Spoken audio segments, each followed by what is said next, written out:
మానవాళి మనుగడకు చెట్లు చాలా అవసరమన్నారు మంత్రి సీతక్క. ములుగు జిల్లాల పరిధిలోని ఎర్రగట్టమ్మలో వన మహోత్సవం కార్యక్రమానికి మంత్రి హాజరయ్యారు. ఈ సందర్భంగా గట్టమ్మ ఏకో పార్క్ లో సీతక్క జిల్లా కలెక్టర్ దివాకర్ తో పాటు పలువురు అధికారులతో కలిసి మొక్కలు నాటారు. ఈ సందర్భంగా మాట్లాడిన ఆమె మొక్కలు నాటాలని పిలుపునిచ్చారు. పర్యాటకులను ఆకర్షించే విధంగా ఈకో టూరిజం డెవలప్మెంట్ అభివృద్ధి చేయాలన్నారు.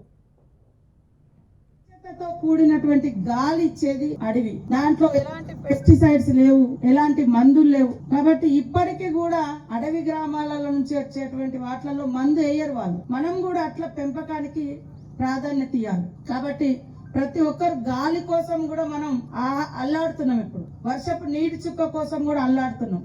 దీని అంతటికి కారణం అడవులు తగ్గిపోవడం. సో అడవుల పెంపకం అనేది ఇప్పటికైనా కూడా ఉన్నది మన ప్రాంతాలలోనే ఉన్నది. యాక్చువల్ గోదావరి పరివాహక ప్రాంతం, కానీ ఇక్కడ వచ్చేటువంటి నీళ్లు కూడా ఇప్పుడు బయట ఏరియాలలో వర్షాలు లేవు. అందుకనే వేల కోట్లు పెట్టి పైప్ లైన్ల ద్వారా ఈ ప్రాంతాలలోనే మన నుంచి నీళ్లు వెళ్తా ఉంటాయి. కాబట్టి ఫారెస్ట్ అధికారులకు కూడా ఒక సూచన, ముఖ్యంగా మనం ఫస్ట్ ఫోర్సబుల్ గా అడవులను కొట్టద్దు అని కేసులు పెడితే కాదు, అవేర్నెస్ అనేది